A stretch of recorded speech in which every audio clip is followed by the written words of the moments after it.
श्री लालजू महाराज प्यारी जू के प्रेम में ऐसे पगे हैं कि जो अनिर्वचनीयम प्रेम स्वरूपम कहा गया वो ठीक सार्थक लालजू के ऊपर ही होता है। यद्यपि ये अखिल ब्रह्मांडों के स्वामी हैं, पर प्रीति की रीति रंगीलो ही जाने, प्रेम की रीति का निर्वाह करना तो यही जानते हैं। जरा सा प्यारी जू ना देखे ना बोले तो जलमीन सी गति हो जाए है। श्री ध्रुवदास जी महाराज, यही प्रेम उपासना के सीढ़ी सोपान पर चढ़ने पर उपासक इस प्रेम लीला का अनुभव कर पाता है।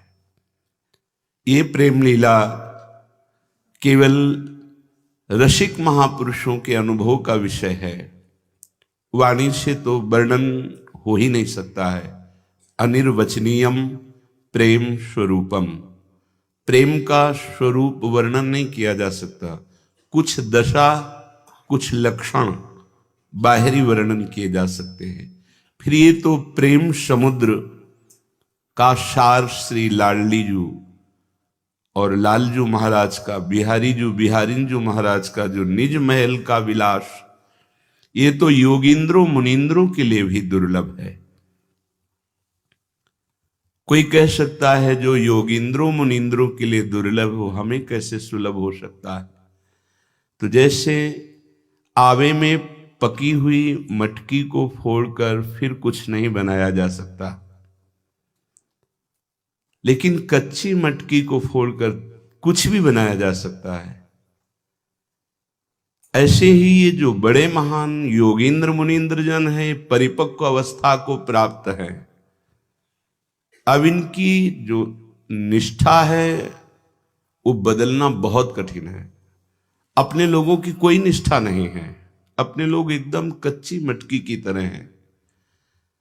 रसिक महापुरुषों के चरणों का आश्रय मिल जाने पर हमारे बदलने में देर नहीं लगेगी, क्योंकि हम विषयी पुरुष तुच्छ विषयों में जब आनंद अनुभव के लिए व्याकुल है, तो कहीं आनंद समुद्र का अवगाहन करने का हमें आकर्षण हो जाए तो फिर देर नहीं लगेगी, ऊंचाई पर पहुंचने पे देर नहीं लगेगी।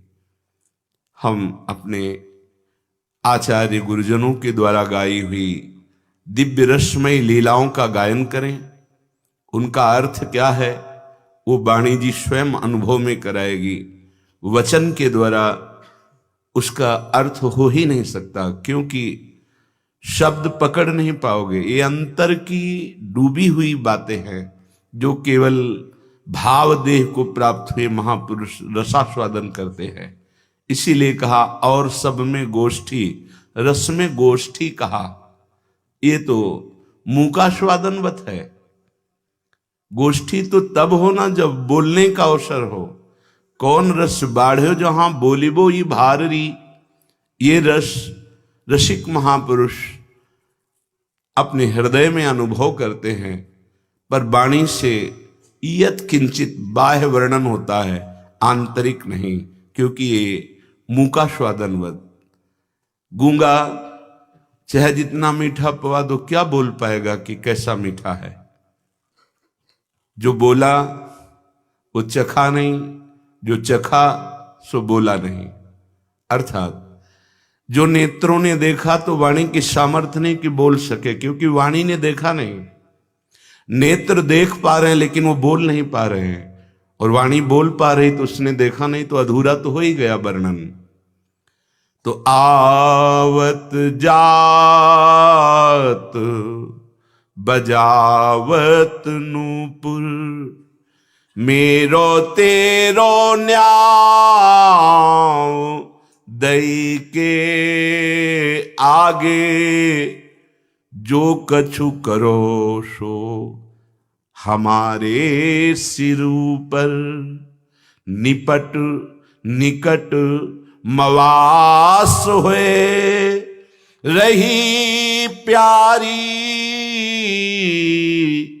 पैंड दू पर श्री हरिदास के स्वामी श्यामा कुंज बिहारी, बिलसत निचल ध्रुव पर।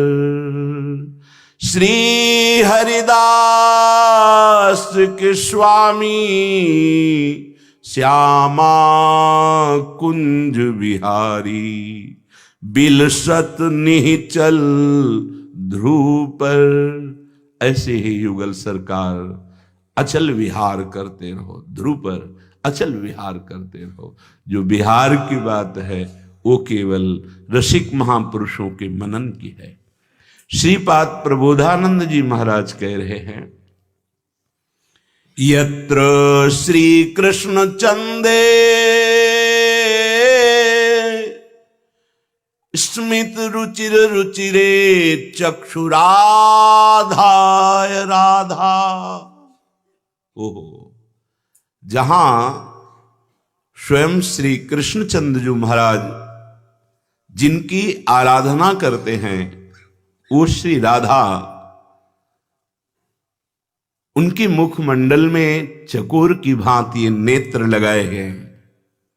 चक्षुराधे राधाम, ये नेत्रों से श्री स्वामिनी जी के मुख चंद्र से जो प्रगट रूपामृत है उसका पान कर रहे हैं।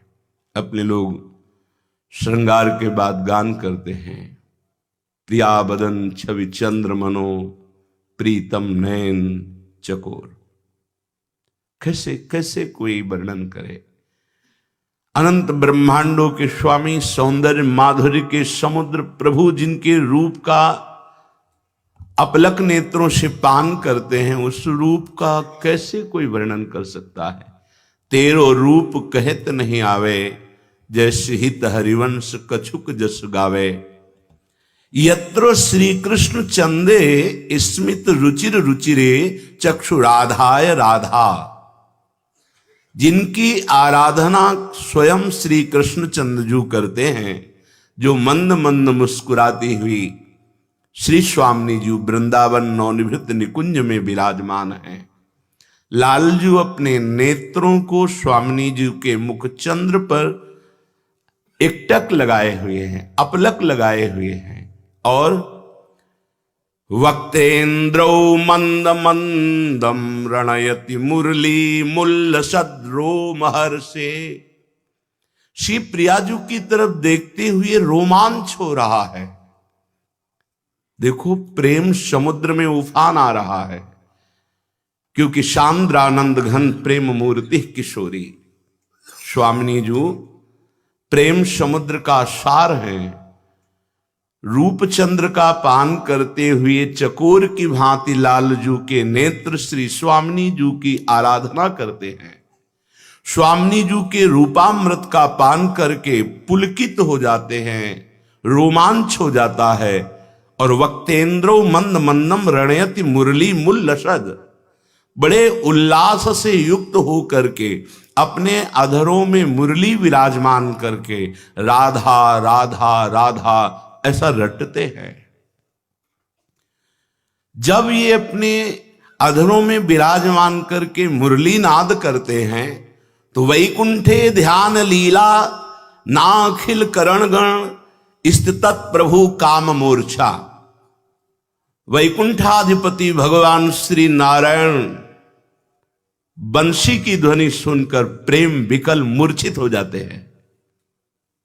कैसी अद्भुत झांकी का दर्शन कर रहे हैं श्रीपाद वृंदावन से। ये कल्पना नहीं है, वो देख रहे हैं।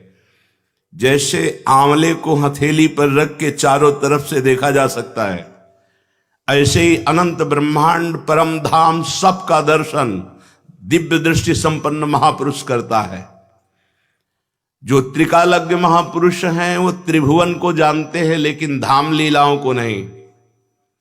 लेकिन जो धामी श्री श्यामा श्याम को देख रहे हैं, उनकी लीलाओं को देख रहे हैं, अब उनकी दृष्टि में कोई भी धाम ऐसा नहीं जिसको ना देख सके। बैठे बैठे ही सब कुछ देख रहे हैं।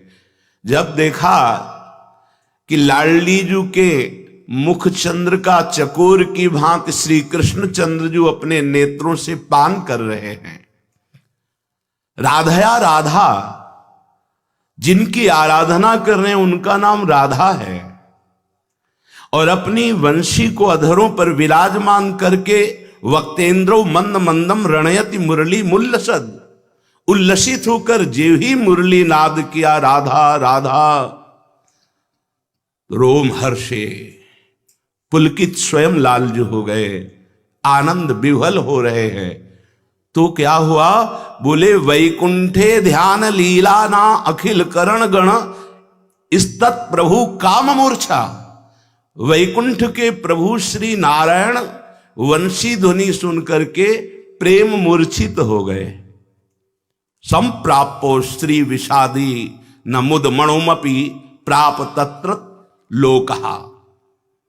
लक्ष्मी जी का स्वभाव चंचल बताया गया है, लेकिन आज वो अपने स्वभाव को भूलकर समाधिस्थ हो रही।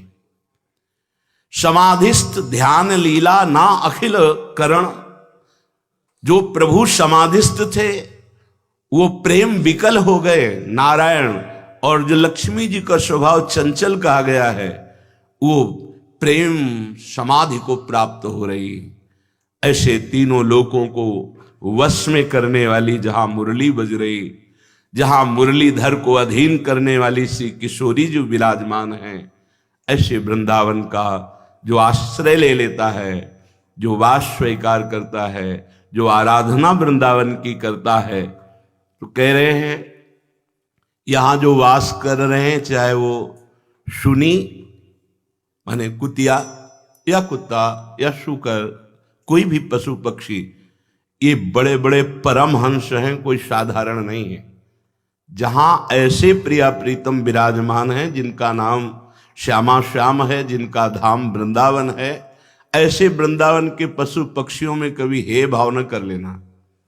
एक बहुत बड़े परमहंस की जैसे सानिध्य और आराधना से हमारा हृदय पावन हो जाता है, ऐसे ही यहाँ के पशु पक्षियों की आराधना करने से श्यामा श्याम की प्राप्ति हो जाएगी। हरिराम व्यास जी कहते खग मृग पशु पंछी जेया बन के चरण शरण रख लीजिए। आचार्य हैं महाप्रभु हरिवंश चंद्र जी कह रहे हे राधाया रति ग्रह सुका, हे मृगा हे मयूरा भूयो भूयः प्रणति भिरहम प्रार्थे अनुकंपाम। हे किशोरी जू के महल के खग मृग पशु पंछी में बार बार प्रणाम करता हूं और आप सबसे कृपा की याचना करता हूं, आप हम पर कृपा दृष्टि से देखें। तो श्री वृंदारण्य मन्ने तव रजसी लुठच्छादि देहम च धन्यम। वो देह धन्य है जो एक बार वृंदावन की रज में लौट गई है। अहो भाग्य जो रोज रज का सेवन करते हैं। कई बार प्रार्थना की है, पैसा नहीं लगता है, खूब रजरानी की कृपा है। आप जैसे गिरिराज जी की परिक्रमा से 10-20 किलो रज सोहनी लगाकर एकत्रित कीजिए, अमृत है अमृत। जहां कहीं वृंदावन से रज मिल जाए महान अमृत है। रोज स्नान के बाद जैसे पाउडर लगाया जाता है, ऐसे आप पहले चाल लीजिए और महीन रच करके स्नान के बाद जब लगाएंगे तो पूरे शरीर में के रोम रोम में वो रज, और रज रानी आपके शरीर का स्पर्श कर रहे हैं तो आप प्रिया प्रीतम के स्पर्श का अधिकार प्राप्त कर लेंगे। जैसे एक उपासक आए तो बोले हमें अमुक अमुक अमुक अमुक ऐसे न जाने कितने प्रभु के नाम बताए, साक्षात्कार हुआ है। फिर ऐसे प्रश्न किए जो साक्षात्कार के विरुद्ध होते हैं। साक्षात्कार एक बार होता है, एक बार हो गया तो आजीवन के लिए लुट जाता है। वो पिय मूर्ति नयनन बसे तेहि रस लाय समाय, प्रीतम नेत्रों में बस जाते हैं। पता नहीं कौन सा साक्षात्कार होता है। अरे साक्षात्कार के पहले ऐसी दशा हो जाती, ना कोई अन्य याद रहती है, ना अन्य कोई चाह रहती है। जैसे सूर्य उदय होने के पहले ही कुछ 30 मिनट 40 मिनट देखिए अंधकार गायब होना शुरू हो जाता है। ऐसे भगवत साक्षात्कार होने के पहले ही अज्ञान अंधकार का नाश हो जाता है। सही ढंग से चलो, साक्षात्कार के लिए ही मानव देह मिली, व्यर्थ में इधर उधर की कल्पनाओं को साक्षात्कार मत मान लीजिए। श्रीपाद कह रहे हैं, नान्यत्राढ्यम चतुर्भिः श्रुति मुखर मृखै श्रीर्भुजैर्वा वृणाय। अगर बाहर वो चतुर्मुख ब्रह्मा के समान वेदज्ञ है, ब्रह्मा के समान प्रवीण है, मैं उसे यहां वृंदावन के तिनके के समान भी नहीं समझता हूं। क्यों? क्योंकि ये वृंदावन की गुल्म लता औषधि उद्धव जैसे महापुरुष बनना चाहते हैं, जो भगवान के समीप विराजमान है, जो भगवान का उच्छिष्ट पाते हैं और भगवान के प्रसादी वस्त्र धारण करते हैं, और भगवान जिनके साथ एकांत में बैठकर प्रेम वार्ता करते हैं, मंत्रणा करते हैं। भगवत प्रेम कैसे प्राप्त होता है वो भेजा गोपी जनों के पास। ऐसे महामहिम यहां के तृण बने हुए, गुल्म लता औषधि बने हुए। यदि वो चारों वेद कंठस्थ किए हुए चार मुखों वाला स्वयं ब्रह्मा भी हो तो मैं वृंदावन के तृण के समान भी उसे नहीं मानता। एक बार किसी ने बड़े अपने गुरुजनों से किसी की बड़ाई बाहर की कि इतने योजन में उनका आश्रम बना हुआ है, ऐसा ऐसा ऐसा। तो उन्होंने कहा कि आप वृंदावन में बैठे हैं, वृंदावन में एक फूस की झोपड़ी बनाकर जो रहता है उसकी बराबरी ब्रह्मा भी नहीं कर सकते, औरों की तो बात जाने दो। ये धाम है प्रिया प्रीतम का। यहां कह रहे हैं किंचन मात्र मेरी कहीं महत्व बुद्धि नहीं होगी, क्योंकि वृंदावन निष्ठा जागृत है, वृंदावन की महिमा को देख रहे हैं। धन्यासौ या वराकी त्वयि वसति सुनी नाहम अन्यत्र मन्ने। वृंदावन की सुनी माने कुतिया या श्वान कुत्ता, जो वृंदावन की रज में पड़ा रहता है, जो रज में ही भोजन पाता है और इसी रज में शरीर छोड़ देता है, उसकी बराबरी में ब्रह्मा को भी नहीं मानता। और नहीं है ब्रह्मा जी 60,000 वर्ष तक तप करके भगवान से याचना की कि गोकुल में मुझे कोई वास दे दो, नहीं सौभाग्य प्राप्त हुआ। अपने लोगों को महारानी जी की कृपा हो गई, धाम वृंदावन महाप्रेम रस निधि, ये आश्रय दर्शन वास सब कुछ प्रदान कर दिया। क्या रह गया है जो लाडली जी ने नहीं दिया? जरा सोचो, जिस महामहिम वृंदावन की ऐसी महिमा है कि इसके मध्य में वास करने वाली सुनी कुतिया की समानता ब्रह्मा जी को भी नहीं सौभाग्य है, वो हम जैसे अधमों को प्राप्त हुआ। अब क्या चाहिए आपको? वो राधा नाम जो स्वयं श्री हरि अपनी जिह्वा से रटते हैं, वो रटने का सौभाग्य मिला।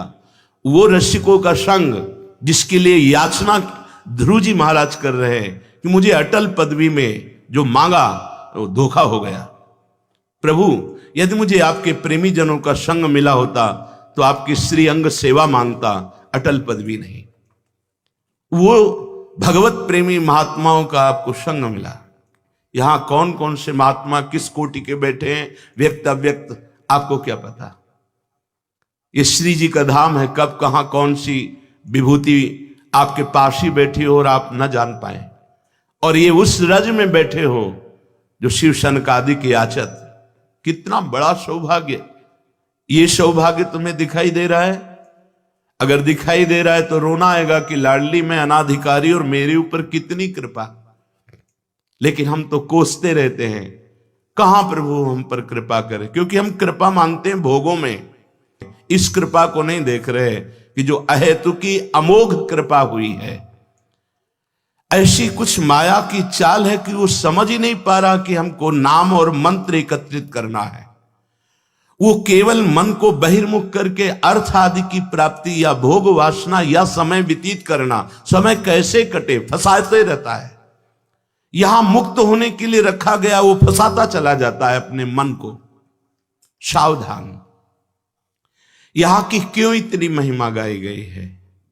ये कोई अलंकार की भाषा नहीं बोल रहे श्रीपाद। यदि आप रहने से रह जाएं तो जिन प्रिया प्रीतम के ध्यान की क्षमता इन बड़े बड़े महापुरुषों में नहीं, उनकी श्रीअंग सेवा का अधिकार मिल जाएगा।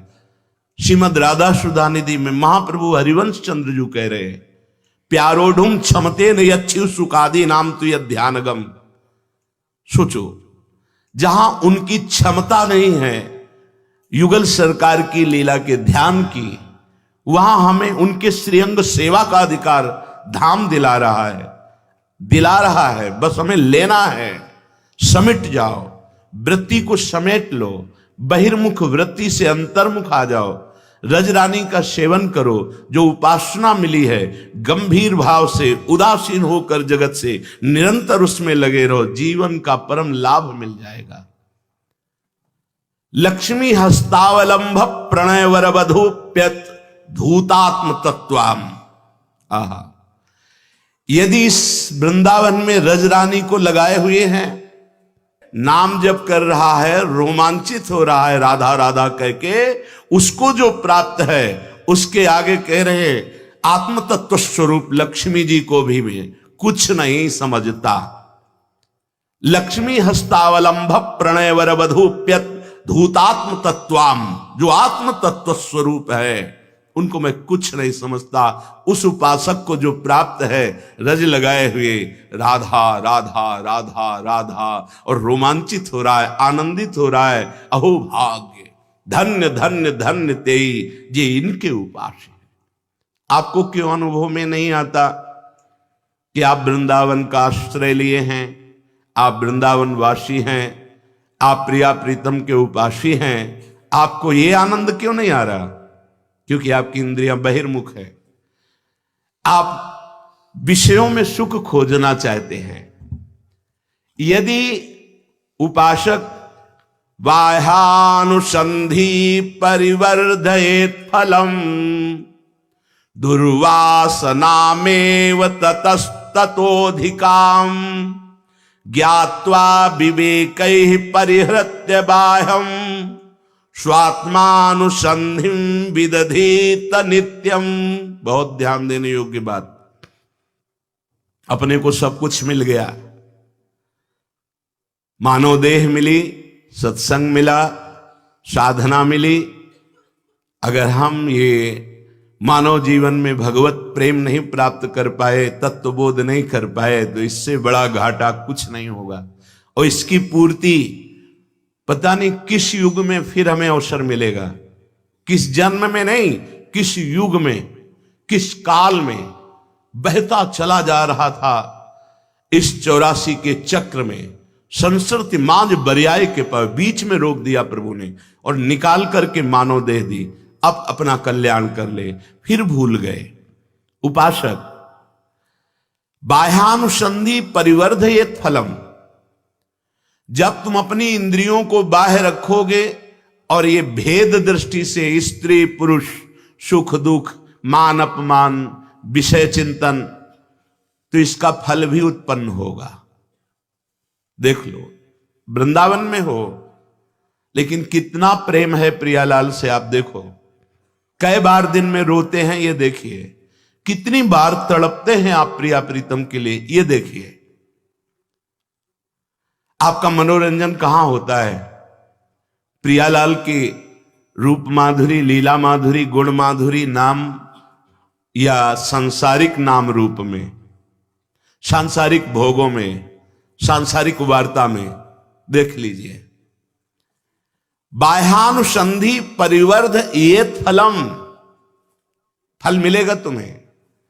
यदि तुम अपने इंद्रियों से बहिर्मुख होकर विषयों का चिंतन कर रहे हो तो उसका फल प्रकट होगा, दुर्वासना। और ये दुर्वासना मम सदा परिकर्षयन्ति, दुर्वासना मुझे भोगों की तरफ खींचती है। फिर भोग क्रिया होती है, फिर उस दुर्गति होती है। दुर्गति स्वरूप भ्रम, देहाभिमान दृढ़, नाना प्रकार के भोगों में सत्यत्व बुद्धि गया। यही दुर्गति, जीते जी दुर्गति है। तभी तो जीते जी जीवन मुक्त है।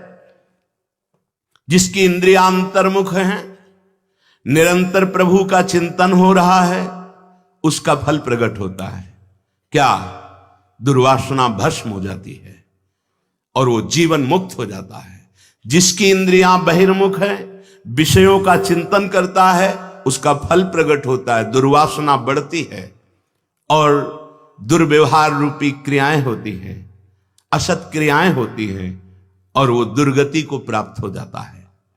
इसलिए तुम्हें बार बार इस विवेक का आदर करना चाहिए कि ये भोग तुम्हारे सुख के लिए नहीं है, ये भ्रमात्मक है।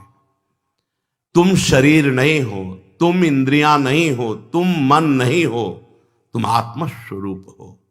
बिल्कुल ध्रुव सत्य है। देखो, एक छोटी सी यहां स्वर्ण की नाक में पहरी जाती, छोटा सा लौंग जैसा, उसे आप क्या बोलेंगे? स्वर्ण।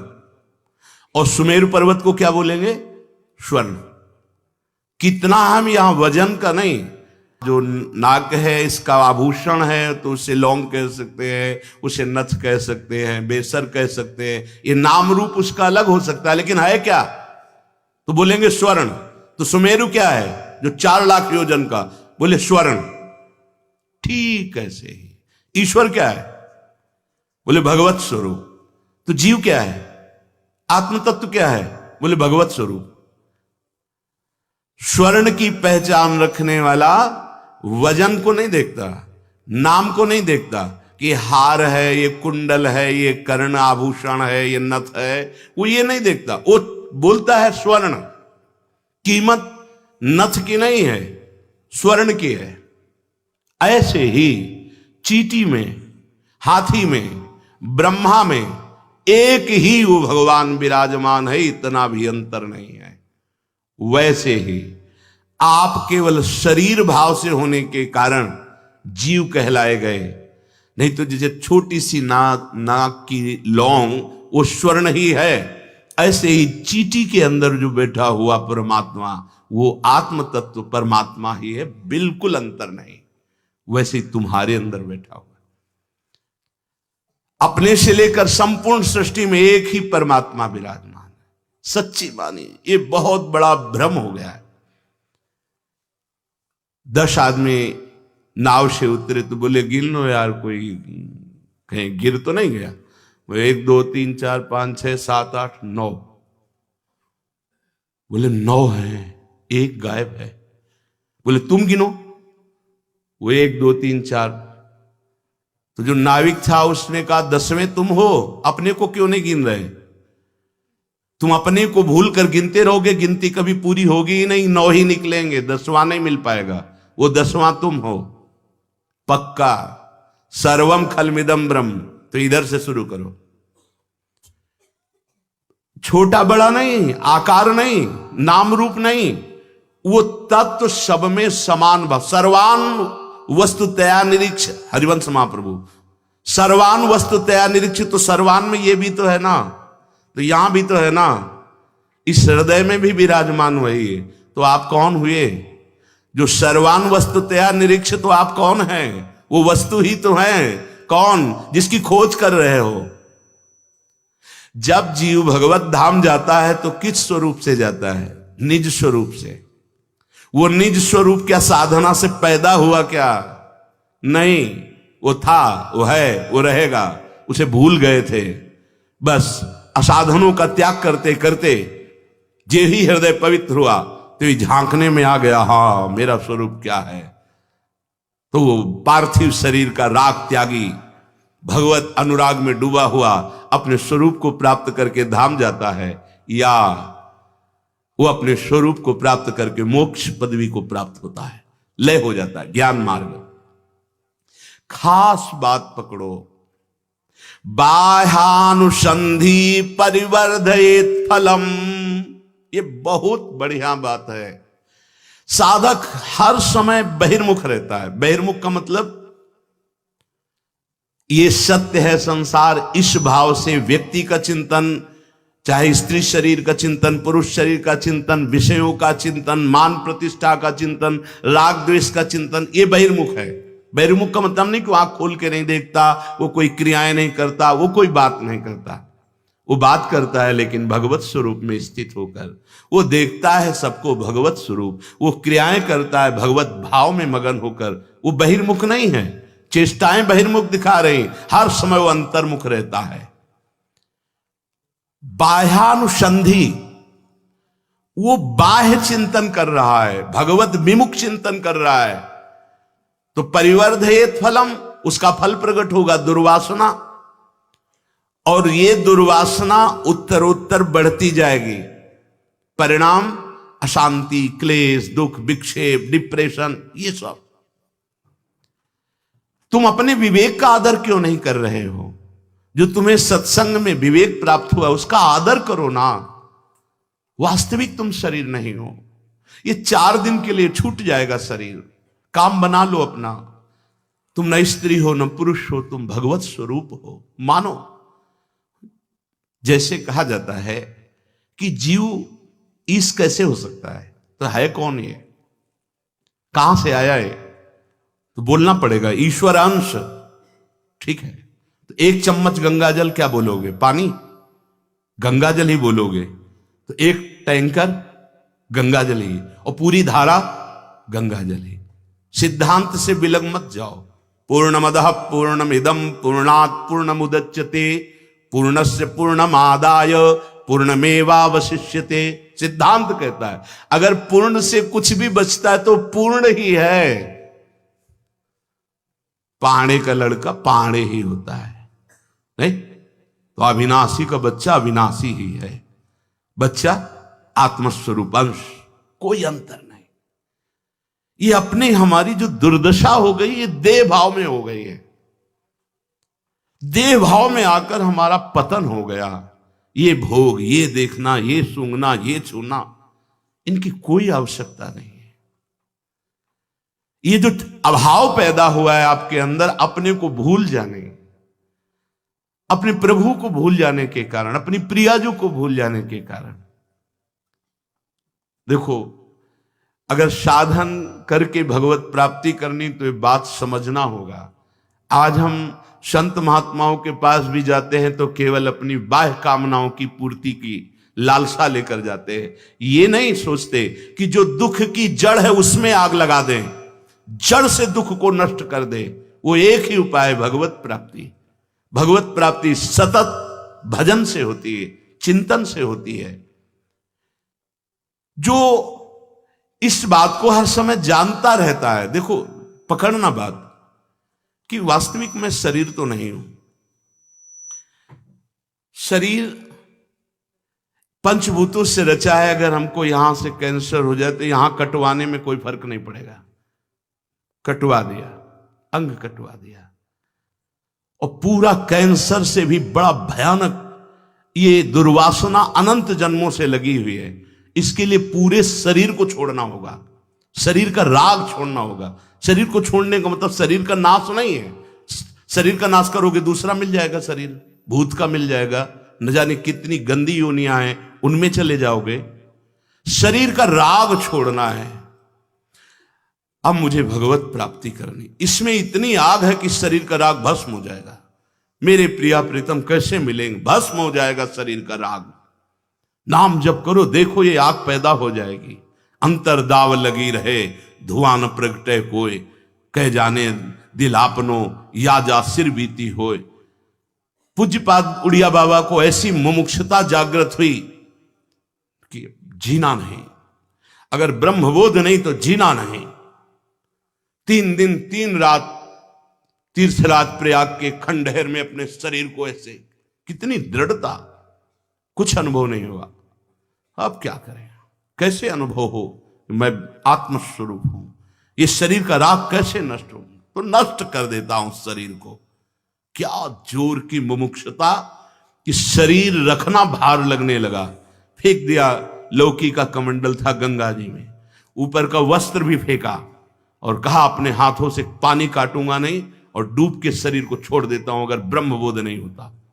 फिर मुमुक्षुता इतनी प्रबल थी कि चैन नहीं ले, तो क्या शरीर छोड़ने से ब्रह्मबोध हो जाएगा? फिर रुक गए। क्या करूं, कैसे आत्मबोध हो? भगवान शंकर जी के मंदिर में जाके लेट गए ऐसी, ऐसी उन्मनी अवस्था, ऐसी उदासीनता, वो केवल उसी स्थिति का महापुरुष जानता है। देहरी पे सर रखा, लिंग पे चरण रखा और लेट गए। या तो ब्रह्मबोध हो या मृत्यु हो, इतनी प्रबल इच्छा। भगवान नर नारायण प्रकट हुए और उपदेश किया। बस उसी समय से समाधान चित्त का 18 घंटे पद्मासन में एक कवल अन्न, केवल एक कवल, एक मुंह में एक बार जितना आ गया, बस 24 घंटे में तब अपने स्वराज्य सिंहासन पर स्थापित हुए। अपने को बड़ा सरल मार्ग मिला है प्रियाजू की करुणा का। वही स्थिति, देह भाव रहित स्थिति भोरी सखी की देखी गई, परमानंद दास जी की, बड़े बड़े महापुरुषों की देखी, पर बहुत सरल मार्ग। हम बाह्य विषयों में जब तक सुख बुद्धि करेंगे तब तक कोई भी आनंद नहीं मिलेगा, चाहे जिस मार्ग से चलो। वो केवल देह का नाटक चलता रहता है। भगवदानंद लेश अंदर प्रकट नहीं हो सकता बहिर्मुख वृत्ति होने के कारण। तुम ऐसा क्यों नहीं समझते हो कि तुम शरीर नहीं हो? ये शरीर की मांग, ये इंद्रियों की मांग, ये मन की मांग तुम अपनी मान करके अधर्म आचरण, पापाचरण करते चले जा रहे हो। और आचार्य महापुरुष जन कहते, वाहे निरुद्धे मनसः प्रसन्नः तुम मनः प्रसादे परमात्म दर्शनम। सीधी बात। त्यागाच्छांतिरनंतरम, हमारी को अंदर से बुद्धि कहती भोगाच्छांतिरनंतरम, ये जो जलन हो रही भोग लूं तो शांत हो जाएंगे। शास्त्र क्या कह रहा है? हमारी इंद्रियां जो बाहर जा रही इनको रोक लो। वाहे निरुद्धे मनसः प्रसन्ना, अखंड प्रसन्नता प्राप्त हो जाएगी। और उसी अखंड प्रसन्नता में मनः प्रसादे परमात्म दर्शनम, उसी प्रसन्नता में भगवत साक्षात्कार होता है।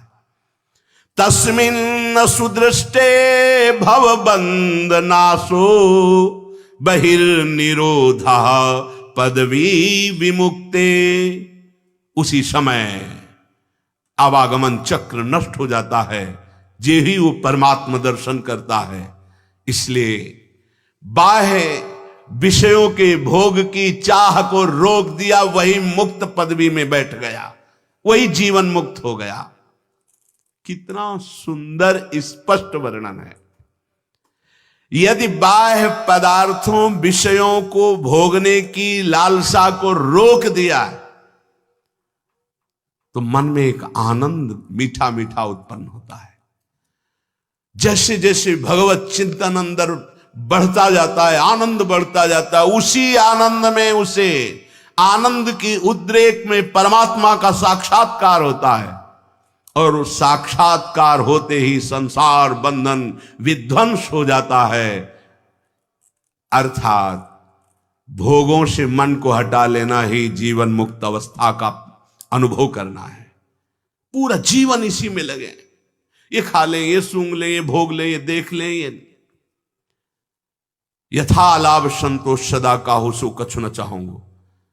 भोजन पाते समय आप भोजन नहीं पा रहे हैं, आप ध्यान दीजिए, प्राणों का पोषण हो रहा है। जो मिले रूखा सूखा, राधा राधा राधा, अपने कर्तव्य कर्म को कर रहे हैं। ये मानव जीवन मिला है, इसलिए हमें कोई फल नहीं चाहिए। हमें जीवन मुक्त होना, हमें भगवत प्राप्ति परम फल चाहिए। सुख दुख ये एक क्रम है, आता जाता रहेगा प्रारब्ध की रचना से शरीर में। आप उससे निरपेक्ष रहिए, आप पुरुषार्थ कीजिए भगवत प्राप्ति का। हृदय प्रसन्न होता है भोग रहित वृत्ति से। पूरे समुदाय लगा हुआ है भोग युक्त प्रसन्नता चाहना। कौन सुखी है? आप लोग जो कल्पना करते होंगे वो पद वाले, वो संपत्ति वाले सबके दर्शन होते हैं।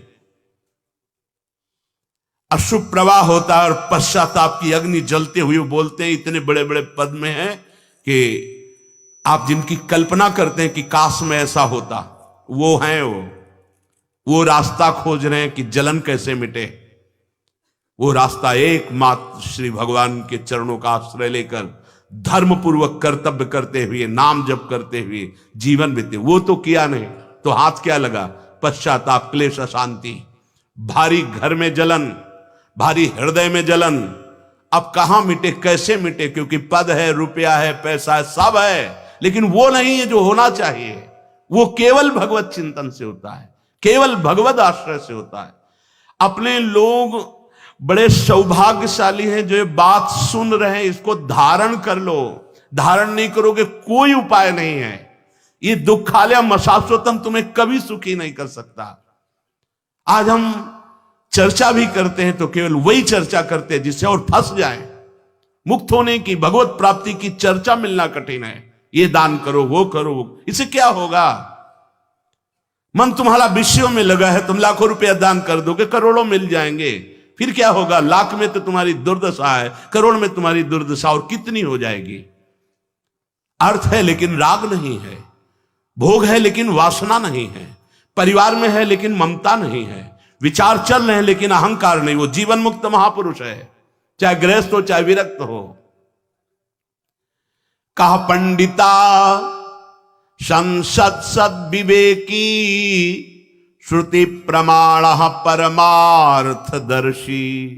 आहा, जानन ही कुर्यादसतोवलंबम, स्वापात हेतो शिशुवन मुमुक्षु। कहा पंडिता, यदि सद असद का विवेक नहीं तो किस बात के तुम ज्ञानी हो, किस बात के साधक हो, किस बात के हो? बड़ा विचित्र खेल है। सिर्फ अहम का पोषण, अहंकार, अंताकरण धर्म, अहम का पोषण। कहा पंडितः, किस बात के पंडित हो? भगवान पंडित किसे कहते हैं? विद्या विनय संपन्ने, ब्राह्मणे गविहस्तनी, सुनी च सुपाके च पंडिता समदर्शिना। वो पंडित है जो सब में एक भगवान को देख रहा है। अगर श्री भगवान का दर्शन नहीं हो रहा, सब में आत्म स्वरूप का अनुभव नहीं हो रहा, तो कहा पंडिता? कौन पंडित है फिर? किस बात के पंडित हैं? श्रुति प्रमाण जानने वाला, सद असद का विवेकी, परमार्थ तत्व का ज्ञाता, ऐसा कौन होगा जो विषयों में फंस करके अपनी जीवन मुक्त अवस्था को खो दे? भला जानबूझ करके कौन बालक जैसी चेष्टा करेगा अपने नाश की? जैसे बालक चाकू से खेलना चाहता है, जार खाना चाहता है, या मल से खेलना चाहता है, ऐसे ही कौन इन विषयों से खेलना चाहेगा जो सद असद विवेकी है, जो परमार्थ तत्व में चलने वाला है, जो श्रुति प्रमाण को जानने की इच्छा रखने वाला है। इसलिए देहादि संशक्ति मतो न मुक्तिर, मुक्तस्य देहाद्यभिमत्य भावः, सुप्तस्य नो जागरणं न जाग्रतः, स्वप्नस्तयोभिर्न गुणाश्रयत्वात्। जो अपनी देह इस अनात्म वस्तु में अत्यंत आसक्ति रखता है, वो क्या जाने कि जीवन मुक्त अवस्था में कैसा परमानंद है। ये देहाभिमान तुम्हारी दुर्गति का कारण है। यही तुम्हारी जागृत, स्वप्न और सुषुप्ति अवस्थाओं में जीवन की धारा को काट रहा है, नष्ट हो रहा है। कुछ समय जागृत में गया विषय चिंतन में, कुछ स्वप्न में, कुछ सुषुप्ति में, लेकिन सत्य में कितना समय गया? सत्य चिंतन में, सत्य आराधन में कितना समय दिया? ये देहाभिमान तीन अवस्थाओं में तुम्हारे जीवन को नष्ट कर रहा है। ये दोनों अविद्या और अहंकार सबको बांधे हुए हैं। इसलिए समस्त स्थावर जंगम पदार्थों में और अपने भीतर भी एकमात्र परमात्मा को देखो, अभी मुक्त हो जाओगे। अपने भीतर भी अंतर बहिर स्वम स्थिर जंगमेशु ज्ञानात्मनाधारतया विलोक्य। बिना इसके ना तो आगे बढ़ पाओगे प्रेम में, ना जीवन मुक्त अवस्था में। इसलिए हरिवंश महाप्रभु ने कहा, ये क्रूरा अपि पापिनो न च सताम संभास दृश्यासे सर्वानुवस्तुतया निरीक्ष परम स्वारथ। ये अत्यंत आवश्यक है, बिना इसके बात नहीं बननी। अब हम एक दूसरे की निंदा करते हैं, राग द्वेष करते हैं, एक धर्मावलंबी दूसरे धर्म को छोटा बड़ा कर ऐसे लड़ाई झगड़े, ये परमार्थ नहीं है।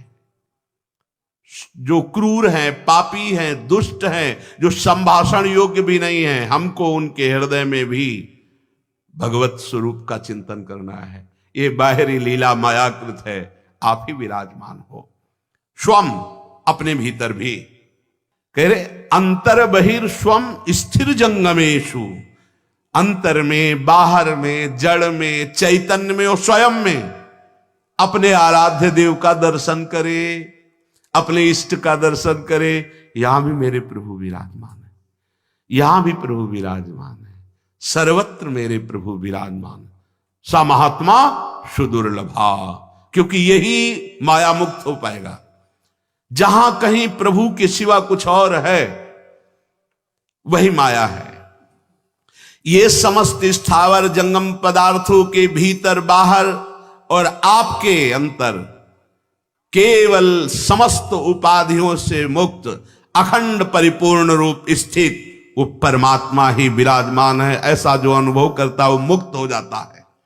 ये उपाधि बड़ा उपद्रव है। उपाधि, मैं स्त्री हूं, मैं पुरुष हूं, मैं अमुक हूं, मैं अमुक हूं, मैं अमुक हूं, ये सब उपाधियां हैं। और जितनी उपाधियां हैं सब व्याधियां हैं। परमात्मा उपाधि रहित है, तेरा स्वरूप उपाधि रहित है। बस यही बात समझना है। असली में देखो तो उत्तर नहीं निकलेगा। पूछा जाए आप कौन हैं, तो उत्तर नहीं दे सकते असलियत में कि आप कौन हैं। मौन ही उत्तर होगा। आप कौन हैं, उत्तर नहीं दे सकते। क्योंकि किस बात का उत्तर कैसे दे? जो है वो वाणी से नहीं बोला जा सकता, वाणी की पहुंच नहीं वहां तक। और जो नहीं है तो वो नहीं हूं, तो बोलूं तो क्या बोलूं? इसीलिए मुंह का स्वादनवत उत्तर नहीं है इसका। आप कौन हैं, आपका परिचय क्या है? यही सनकादि ने हंस भगवान से प्रश्न किया था। तो यही कहा था कि कौन, ये आपका प्रश्न है भगवान हंस, ये आपका प्रश्न है। देह भाव से तो सब पंचभूत एक हैं, स्वरूप में एक ही आत्मा। ये प्रश्न कैसा आपका कि आप कौन, ये प्रश्न कैसा आपका? बड़ा सूक्ष्म विषय अध्यात्म का है। समस्त स्थावर जंगम में पदार्थों के भीतर बाहर और आपके अंदर भी एक ही परमात्मा विराजमान है। सत्संग है, सत्संग, ये सब असत है। सत है तो वही है जो सब में विराजमान है। जैसे कुंडल में, कंकण में, हार में, नथ में, करधनी में, ये नाम अलग अलग हुए, आकार अलग अलग हुए, लेकिन परमात्मा जैसे सब जड़ चेतन में विराजमान, ऐसे उसमें सोना विराजमान। जैसे उसमें सोना विराजमान, ऐसे परमात्मा विराजमान। चाहे कुल्हड़ हो, चाहे सकोरा हो, चाहे घड़ा हो, आकार बदल सकते, नाम बदल सकते, लेकिन मिट्टी वही है। ऐसे एक ही परब्रह्म परमात्मा विराजमान है। संसार बंधन से वही उपासक मुक्त होता है जो सब में अपने इष्ट को देखता है। निरंतर अपनी इष्ट निष्ठा में कभी बाधा न पड़ने पावे तो बहुत जल्दी वो जीवन मुक्त हो जाता है। इसीलिए श्रुते सतगुणम विद्यान मननम मनादपि, ध्यान देने योग्य बात करें।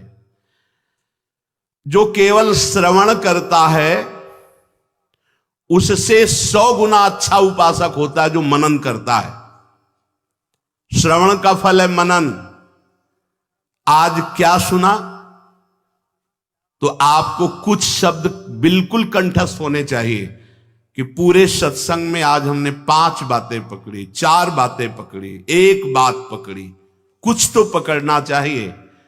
जब आपसे पूछा जाए कि आज सत्संग सुना जी, क्या बहुत बढ़िया था? नहीं, बढ़िया तो सत्संग होता ही है। सत्संग में क्या सुना? नहीं जी, बढ़िया ही था, हम तो समझ। तो ये सत्संग ने आपने नहीं सुना। यहां करे श्रुते सतगुणम विद्यान मननम मनादपि, जो सुना उससे मनन किया, ये 100 गुना लाभ प्रदान करेगा। एक सुन के चला गया और एक सुन के मनन किया, तो मनन करने वाले को 100 दिन सुनने का जो लाभ है वो प्राप्त हो गया, 100 गुना लाभ प्राप्त हुआ। लाभ ही प्राप्त करने के लिए बैठे हो तो पकड़ो ना कोई बात, कोई तो बात पकड़ लो पूरे सत्संग में। जो श्रवण मात्र केवल करके चला जाता है उससे 100 गुना लाभ प्राप्त होता है। विद्यान मननम मननादपि, उसने मनन किया।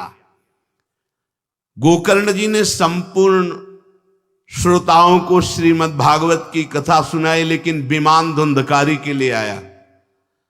गोकर्ण जी ने प्रश्न किया भगवत पार्षदों से कि आपको विमान बहुत से लाने चाहिए, क्योंकि बहुत से श्रोताओं ने श्रीमद् भागवत सुनी। भगवत पार्षदों ने उत्तर दिया कि सुनी तो सबने, लेकिन मनन नहीं किया। मनन केवल धुंधकारी ने किया, इसलिए जीवन मुक्त हो चुका है। अब ये बैठकर विमान पर भगवत धाम को जाएगा।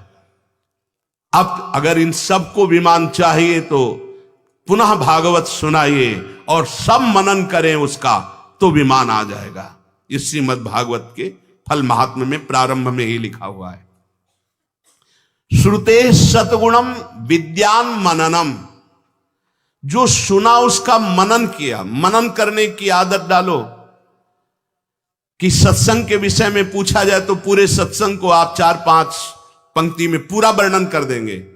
पहले वृंदावन की श्री प्रिया प्रीतम की रूप माधुरी वंशी माधुरी का वर्णन हुआ, फिर वृंदावन की रजरानी और वृंदावन के वास का महत्व वर्णन हुआ, फिर इसके बाद इंद्रियां जो बहिर्मुख होकर विषयों में घूमती उससे कैसे दुर्गति प्राप्त होती है, जो अंतर्मुख होकर जड़ चैतन्य सब में अपने परमात्मा तत्व को देखता है वही जीवन मुक्त महापुरुष है।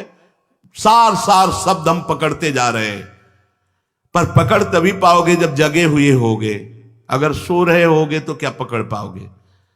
किसी किसी को तो बस ये है कि समय पूरा हो जाए, कितनी जल्दी, अब वो बैठना ही पड़ेगा, तो क्या पकड़ पाएगा। श्रोता सोई परम सुजान सुनत चित रच करे, जैसे प्यासे को पानी मिल जाए ऐसे जो श्रोता सत्संग को सुनता है, वक्ता की मुखारविंद पर एकाग्र दृष्टि लगा के निकले हुए वाक्यों को अमृत की तरह पान करता है, धन्य है वो श्रोता। श्रुते सतगुणम विद्यान मननम, सुनने मात्र से काम नहीं चलेगा, इसे मनन करना पड़ेगा। जो मनन करता है उससे 100 गुना फल प्राप्त होता है। और मननादपि निदिध्यासम लक्ष्य गुण मनंतम निर्विकल्पकम, जो मनन करता है और मनन करके जो सार बात निकली उसमें स्थिति प्राप्त करता है, वो लाख गुना मनन करने वाले से भी बढ़कर लाभ प्राप्त करता है। वही अपने इष्ट में अचल स्थापित हो जाता है। सुना, मनन किया और मनन का सार जो मिला उस पर चल पड़े, अपनी स्थिति बना ली, वही परमात्मा स्वरूप को प्राप्त होता है। योगस्य प्रथमं द्वारम वांग निरोधो अपरिग्रह निराशा च निरीहा च नित्यमेकांतशीलता। इस परमार्थ मार्ग में चलने वाले पथिक की पहली सीढ़ी है कि अपनी वाणी पर अंकुश कर ले। वांग निरोधो, योगस्य प्रथमम द्वारम, मौन का आश्रय ले लो। ज्यादा बोलने का अभ्यास ही नहीं होना चाहिए, बड़े अपराध बन जाते हैं, निंदा स्तुति बन जाती है, दोष दर्शन होने लगता है, वो साधक गिर जाता है। मौन का स्वभाव बनाना चाहिए। जड़ मौन यहां वृंदावन में ठीक नहीं। यहां हम राधा राधा बोलेंगे, प्रभु की चर्चा बोलेंगे, कोई प्रश्न करेगा तो जो शास्त्र सम्मत बात है उत्तर देंगे, नहीं तो मौन रहेंगे। प्रपंच की तरफ से पूर्ण मौन होना चाहिए।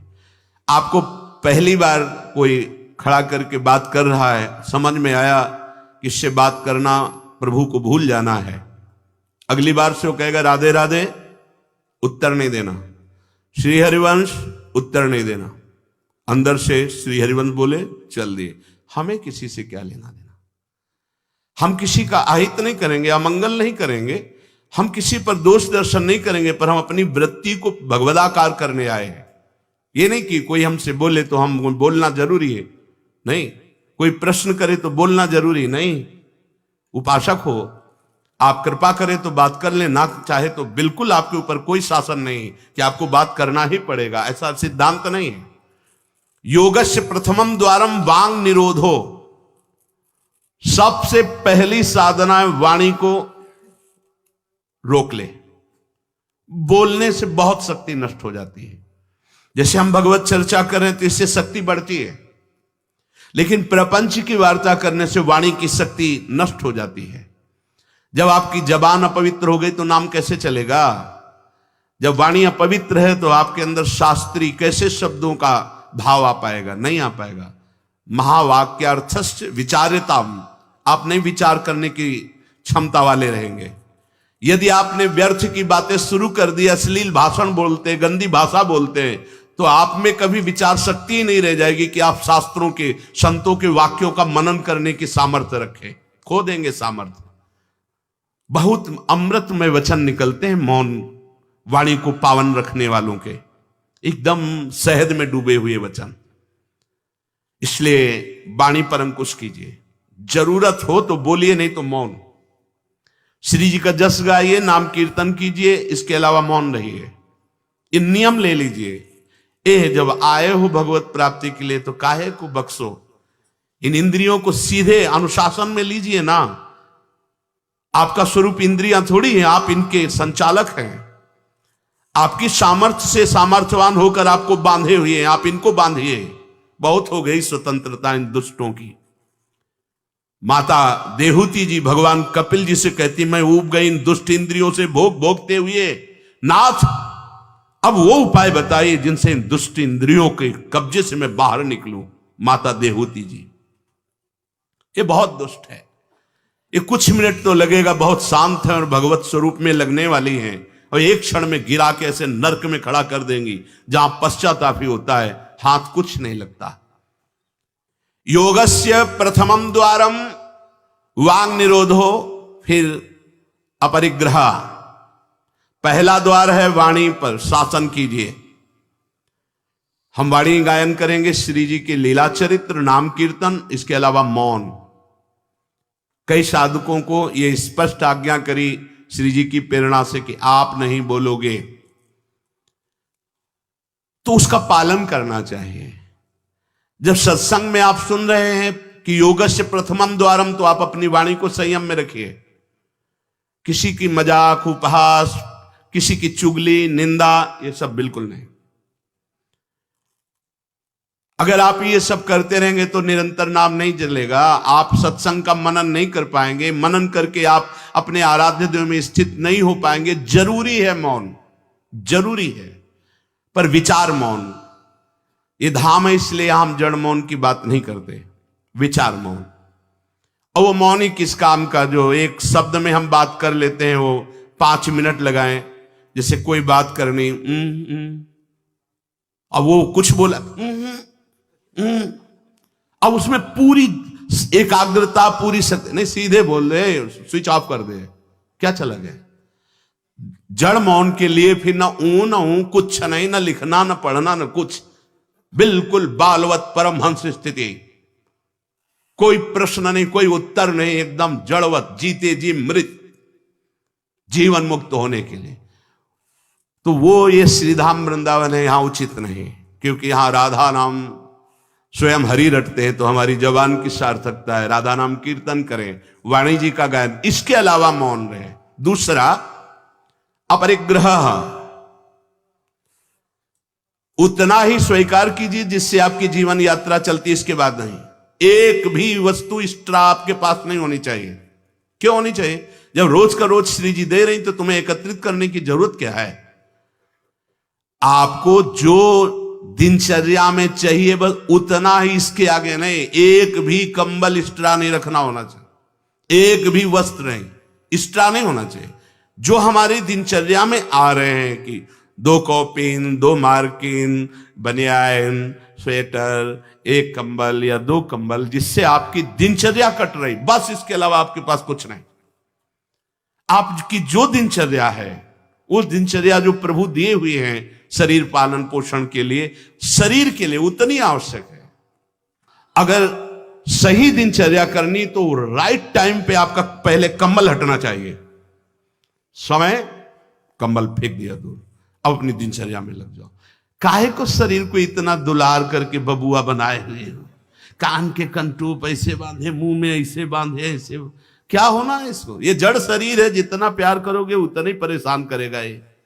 हाँ, इसको ज्यादा नहीं, आहार दे दिया, संयम नियम से स्नान ध्यान पूजा पाठ, हर समय भगवत चिंतन। ये जड़ है, अभ्यास है। यहां कौन बांधता है कुछ? 12 महीना झेलता है नहीं मस्तक का, ये सब कौन बांधता है? ऐसे अभ्यास। चलो इतने कमजोर अभ्यास के हैं तो जितना उचित वस्त्र उतना पहन लिया। अब ये नहीं कि सोमवार को हरा, मंगल को नीला और बृहस्पति को पीला, और अलग अलग दिन के अलग अलग स्वेटर, अलग अलग दिन के अलग अलग। भैया ये विलासिता नहीं। भगवत प्राप्ति करनी तो एक स्वेटर में 10-5 साल तो कटी जाएंगे, दूसरा हम क्यों लें? एक जीपर मिल गया, उससे शरीर ढक लिया, 10-5 साल चलेगा, 2-3 महीने पहनने को होता है। हर साल नया तो भाई हमें क्या कार, हमें कहीं जाना है क्या पार्टी में? हमारी यही पार्टी, बाबा जी की पार्टी। भगवत मार्ग के पथिक है, उचित उचित बिल्कुल नहीं से। बहुत वो इसको दुलार करने का मतलब है अपना पतन करना। सच्ची मान लीजिए, इसका पतन करना। वयोवृद्ध है, रोगी शरीर, वो अलग बात है।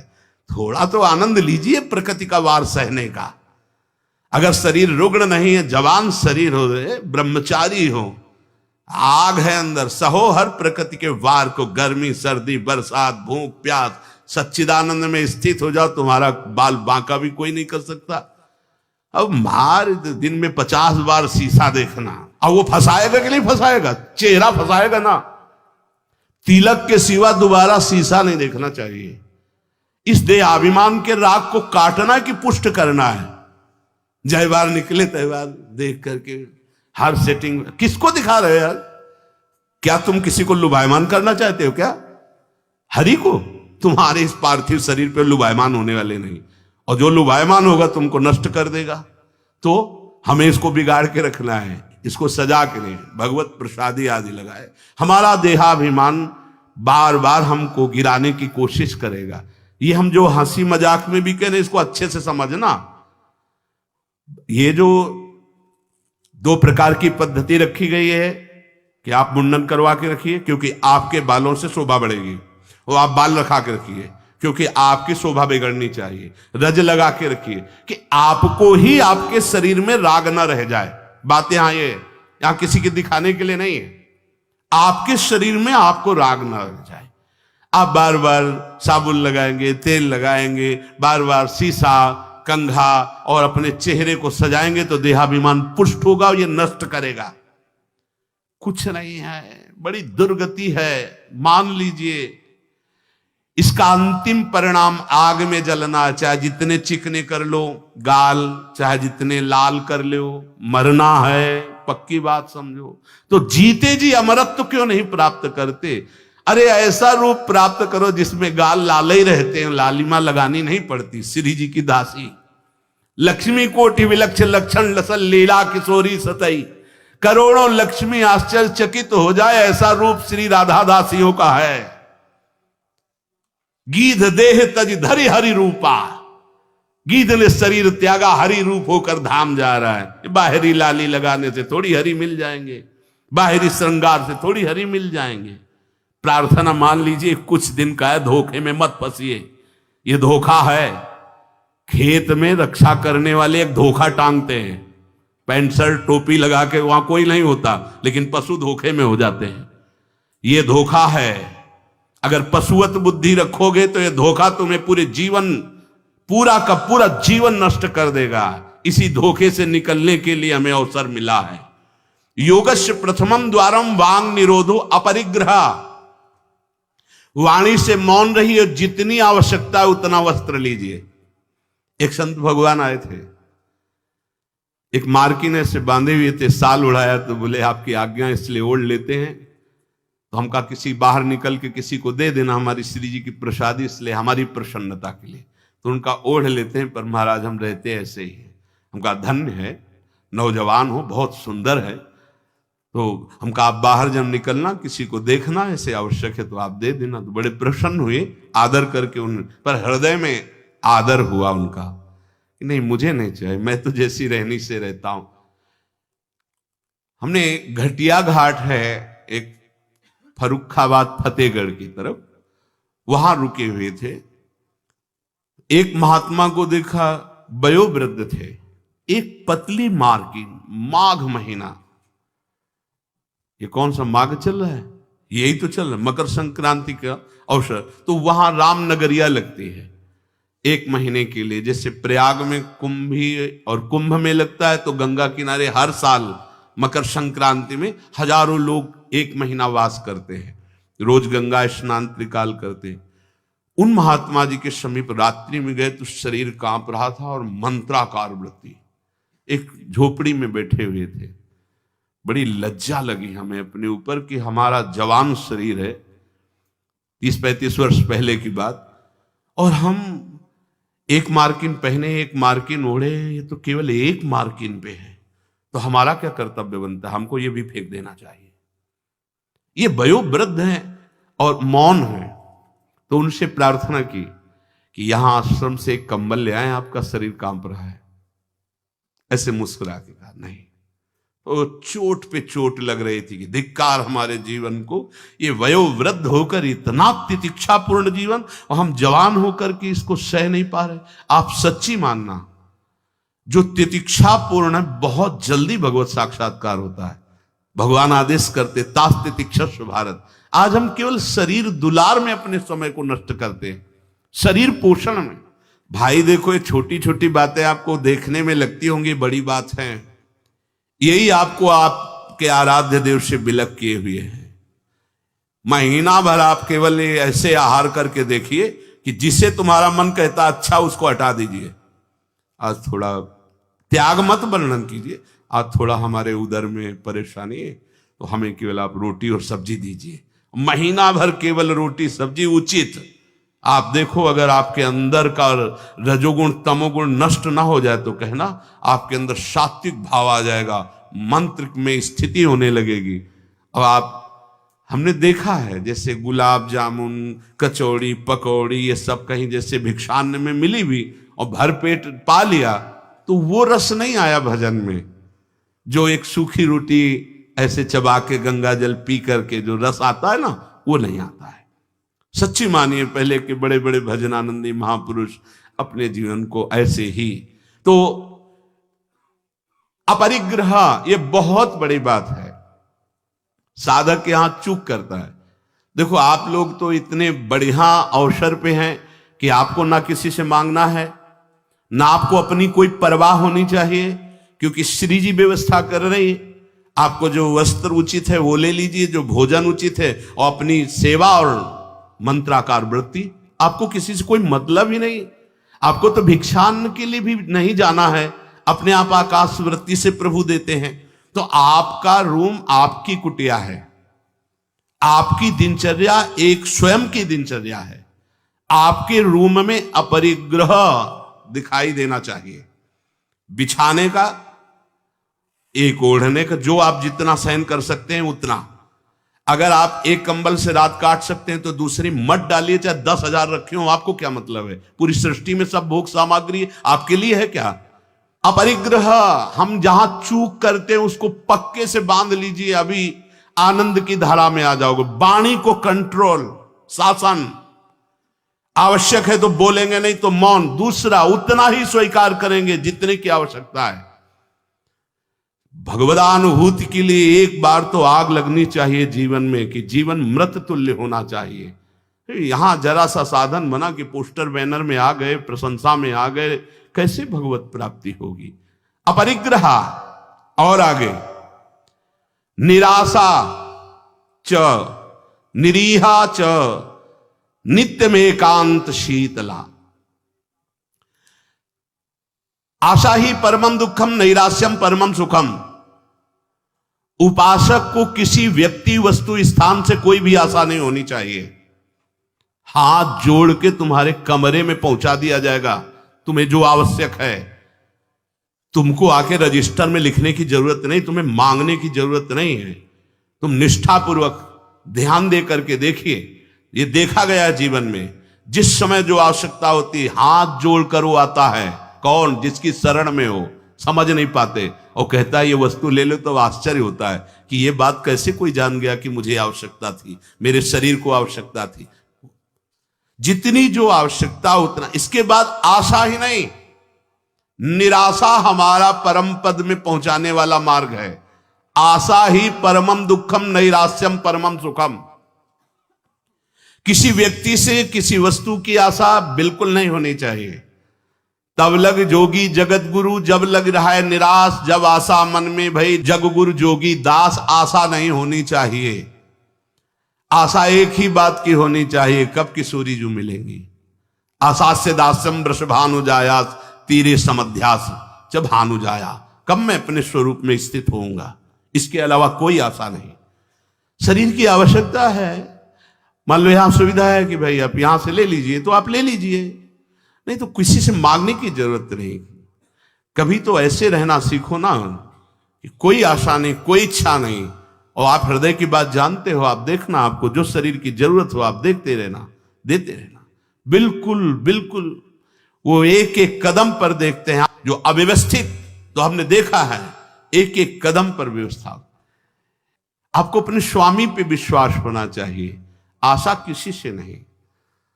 आशा एक राम जी से दूजी आशा छोड़ दे, नाता एक राम जी से दूजो नाता तोड़ दे। यहां संसार आशा में ही तो दुख को प्राप्त हो रहा है। पिंगला वैश्या को भगवान दत्तात्रेय जी ने गुरु माना क्योंकि उसने आशा का त्याग कर दी। आशा नहीं। अब मैं पुरुषों से आशा करती थी, अब परम पुरुष से आशा करूंगी, अपने आत्मस्वरूप से। अब किसी की जरूरत नहीं, मैं किसी से रमण की आशा नहीं करूंगी, एकमात्र अपने आत्मस्वरूप। उसी समय उसको गुरु मान लिया। पहला वाणी का मौन, उचित बोलो। दूसरा सामान उतनी रखो जितनी आवश्यकता हो। तीसरा किसी से आशा मत रखो। चौथा निरीह, किसी भी तरह की लोक परलोक की कोई कामना नहीं। बड़ा आनंद। अभी देखो जीवन मुक्त हो जाओगे। किसी से लोक की कोई आवश्यकता नहीं, लोक वस्तु की, और निरीह कोई कामना नहीं। कितना हृदय अभी आनंदित हो जाएगा, प्रसन्न हो जाएगा। जैसे पीछे कहा कि अंतर्मुख होकर निष्काम होकर जो भजन होता है उसमें मन प्रसन्न हो जाता है। उसी अखंड प्रसन्नता में परमात्मा साक्षात्कार होता है। निरीह, कोई इच्छा नहीं। आज क्या पाएंगे, कोई इच्छा ही नहीं आनी चाहिए। कुछ स्पेशल प्रार्थना होती, कुछ स्पेशल तो राधा नाम है, राधा रूप है, वो आप दे सकते हो तो दे दीजिए, नहीं वो तो नहीं, तो फिर और स्पेशल क्या हो सकता है। ये तो सब पार है संसार के। ये साधक उपासक चाहे गृहस्थ हो चाहे विरक्त, एक निष्ठा होनी चाहिए, एक निष्ठा। एक नए साधक को हमने देखा कि कपड़ा ऊपर से पड़ा था और गमछा पेट में बंधा था। जब प्रसाद पाने के लिए बैठे, किसी जगह हम रहते थे, वो आए थे मंडली से, तो हम संतों पर बहुत सूक्ष्म दृष्टि, उनके व्यवहार उनके आचरण से, क्योंकि सब कुछ सीखने को मिलता है। तो देखा कि खींच के पेट में गमछे से गांठ बंधी थी जब वो प्रसाद को बैठे, और पहले नहीं बंधी थी। तो उनके नजदीक गए और कहा, महाराज जी इसका क्या रहस्य, आप गमछा बांधे। बोले साधन में एक उचित आहार चाहिए, तो मुझे पता चल जाता है जहां थोड़ा पाया तो इतने में हम इतनी गमछा वो नाप का, उसमें 3 गांठ, तो उतना नित्य। बोले कभी ज्यादा आहार नहीं, यद्यपि ये प्रथम साधना के लिए ऐसा है, नहीं तो एक सामने से आहार का निश्चय किया जाता है। इतना आहार, फिर चाहे कितना अमृत हो उसके ऊपर नहीं होना चाहिए। साधु को बार बार नहीं लेना चाहिए। ये जो नहीं पूड़ी पूड़ी बोले हाँ डालो, खीर हाँ 4 पूड़ी रख दो, इतने सब्जी रख दो, दोबारा आप पूछिएगा किसी से, हमारे से पूछने की जरूरत नहीं। ऐसे दिनचर्या नहीं, गरम गरम भैया, गरम और नरम दोनों से मतलब नहीं। महापुरुषों ने देखो, एक बार उड़िया बाबा प्रसाद पवा रहे थे स्वयं खड़े होके, तो 2 प्रकार की पूड़ी बनवाई थी, एक पतली और पकी हुई और एक मोटी लंबी कच्ची। पकी हुई नीचे रख दिया और कच्ची वाली ऊपर रख दिया, और आप खड़े हो गए ऐसे, सब नवीन साधक ऐसे पाए। उनमें से 50 नीचे वाली पूड़ी ऊपर करके शुरू किया और कई साधक ऊपर से शुरू किए। तो जो नीचे वाले तो उनसे कहा खड़े हो जाओ, वो तो महापुरुष थे, जाओ ब्याह करो जाके, गर्मा गर्म बहू के हाथ पाना, बाबा जी बनने लायक नहीं हूं। ऐसे सीधे डांट लगे, कान पकड़ा, महाराज जी गलती हुई। नहीं, आपने ऊपर वाली को नीचे क्यों किया, नीचे वाली को ऊपर क्यों किया? क्योंकि वो पकी थी ना, तुम्हारी स्वाद पर दृष्टि थी ना, इसलिए स्वाद का पोषण करना है तो घर जाओ। भगवत मार्ग में चलने के लिए स्वाद मिटाना है, केवल भगवत स्वाद लेना है, भगवद आनंद का स्वाद लेना है। कितना कठिन लग रहा होगा? कुछ कठिन नहीं है। जब लक्ष्य बन जाता है भगवत प्राप्ति तो सब सहज हो जाता है। नहीं खान पान ते भावे है, नहीं कोमल वसन सुहावे है, सब विषय लगे ते खारा है, हरि आशिक का मग न्यारा है। समझो इस बात को। यहां इतना डबल होता जा रहा है शरीर, चर्बी बढ़ती जा रही है, पीछे भी पेट में भी, कि आसन में अगर कहा जाए पद्मासन में 20 मिनट बैठो तो बैठने की हिम्मत नहीं रह गई, तो क्या साधना करोगे? बिल्कुल ये बात होश में रखिए। शरीर को बढ़ावा देना, बिल्कुल अपना नाश करना है। उचित आहार ऐसा कि पाने के बाद तुरंत आसन में 1 घंटे बैठना पड़े तो आपको कोई परेशानी न हो। मान लीजिए आप उदर नहीं है, आप प्राण नहीं है, आप रसेंद्री नहीं है, आप मन नहीं है, उचित आहार दीजिए, रात दिन भजन में लगी, अभी सात्विक भाव आ जाएगा। सात्विक भाव नहीं आ रहा। ईमानदारी से देखिए आप कितना समय मोबाइल में नष्ट करते हैं, जिनके पास मोबाइल है। ईमानदारी से देखिए आप कहीं अंतर्मुख अध्यात्म की वृत्ति से युक्त हो पाएंगे?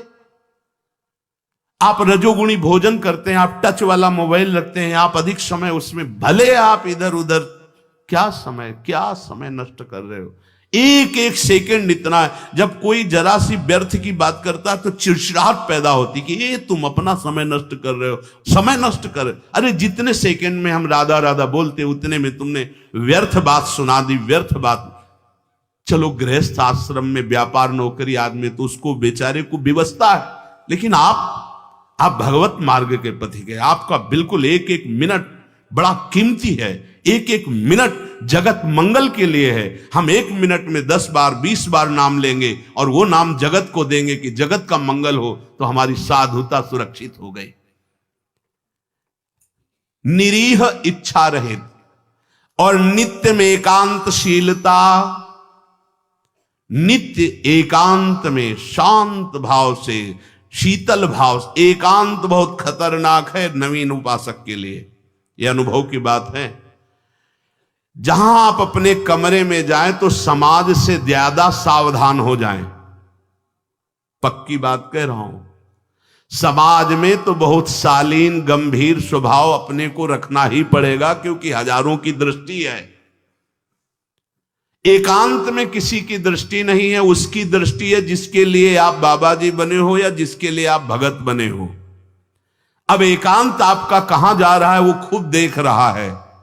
जो शास्त्र शीर्षा पुरखा सहस्राक्षा सहस्त्रपात, वो प्रभु देख रहा है कि तुम्हारी एकांत में प्रिय वस्तु क्या है। मोबाइल, सांसारिक नौटंकी नाटक, या विषय चिंतन, या विषय क्रिया, वो देख रहा है।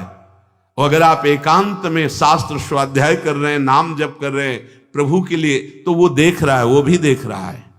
इसलिए प्रार्थना है नित्य में एकांतशीलता। आपका स्वभाव एकांत में बहुत ही सावधानी पूर्वक समय कटने वाला हो। एकांत साधु का सही तो परमार्थिक, कैमरे के आगे तो सब सही बोलेंगे, सही देखना होगा, सही हरकत में रहना होगा। एकांतिक आपकी हरकत क्या है, एकांत में आपका चिंतन क्या है, यही खास बात होगी। दो मुखड़े होते हैं, एक होता है सामाजिक, एक होता है एकांतिक। सामाजिक से भी एकांतिक सावधान साधु का मुखड़ा होता है। असाधु का समाज में बहुत बढ़िया और पीछे कुछ और होता है। हर एक व्यक्ति की बुद्धि में दो बुद्धि होती है, एक होती सुमति, एक होती कुमति। एक होती दैवी संपदा को वर्धन करने वाली सुमत, एक राक्षसी संपदा को। अर्थात कुछ ऐसे मुखड़े होते हैं जिनका एक मुखड़ा तो देवता होता है, दूसरा राक्षस होता है। अगर एकांत में तुम्हारा चिंतन, तुम्हारा आचरण, तुम्हारा विचार, तुम्हारी क्रियाएं कुमति के द्वारा हो रही हैं तो सामने देवता बनोगे और पीछे राक्षस बनोगे। ये दुमुही चाल भगवत प्राप्ति के लिए बहुत बाधक बात है। जो तुम्हारा एकांत वही समाज, जो समाज वही एकांत। हम इष्ट और गुरुदेव के सीसी कैमरे में हर समय रहते हैं। हमारा इष्ट और गुरुदेव हर समय मुझे देख रहा है।